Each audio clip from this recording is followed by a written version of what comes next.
la ville. Il quitte la ville. Et il est parti dans le cimetière. Il est dans le cimetière. Il poussait des grands cris.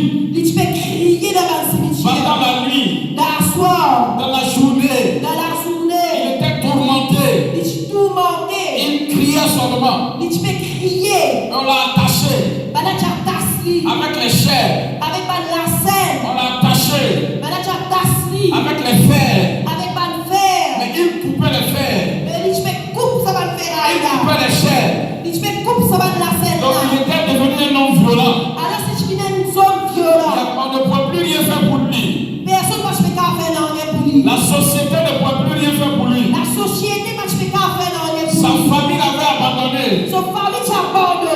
Et il dormait dans les cimetières. Il peut tomber dans le cimetière. C'est dans le cimetière qu'il mangeait.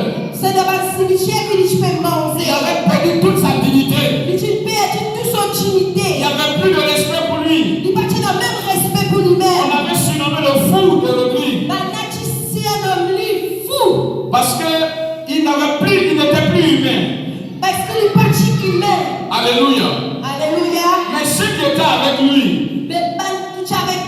ne pouvaient pas comprendre que le problème de cet homme était un problème spirituel. Vous devez comprendre que nous sommes dans un monde physique et dans un monde spirituel.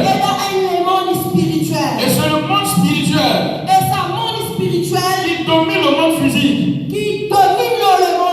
Et la majorité de nos problèmes, il est source dans le monde spirituel. Donc c'est celui qui arrive à manipuler le monde spirituel. C'est celui qui arrive à dominer le monde physique. Donc cet homme n'avait plus la volonté de lui-même. Ses décisions, sa volonté était tenue captive par les démons, par les esprits. Donc c'est les esprits-là qui dirigeaient sa vie, qui conduisaient sa vie. Et les esprits-là le conduisaient dans les cimetières. Les esprits-là le conduisaient à faire des choses qui n'étaient pas bien. Donc voilà pourquoi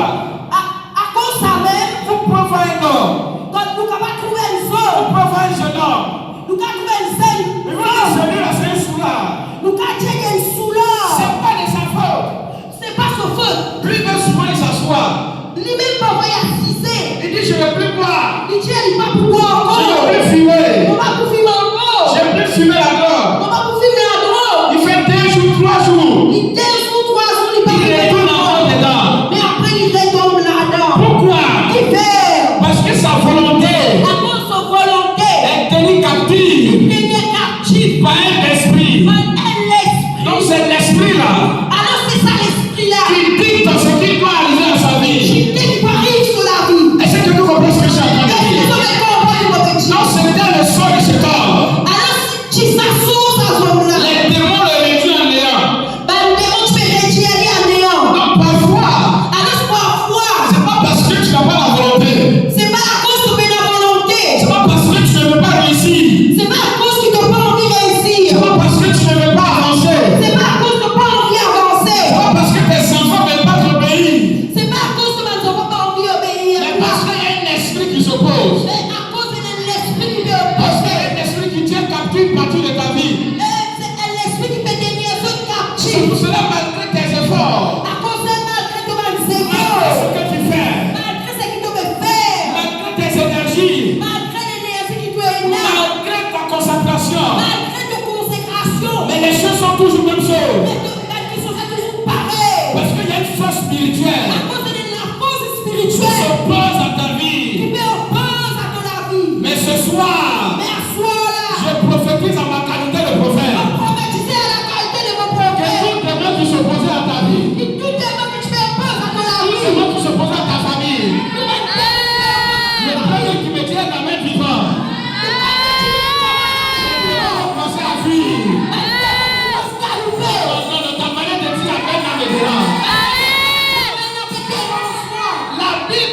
dit, La Bible dit, ton cas que tu as là, quand tu es là, ton problème que tu as, ton problème qui tu es là, ce n'est pas la dimension de ce corps. le bâtiment, ce qui est ensemble là, Tu n'es pas dans un cimetière. tu n'es pas dans le cimetière. Tu n'es pas en train de pousser des cris. Tu n'es pas crier tous les Tu n'es jours. pas fou ce soir. Tu n'es pas fou en soi là. Quand ton cas n'arrive pas à la dimension de ce corps, Alors ton cas arrive dimanche, ça va. laisse-moi te dire, Laisse-moi dire toi. j'ai une bonne nouvelle pour toi ce soir.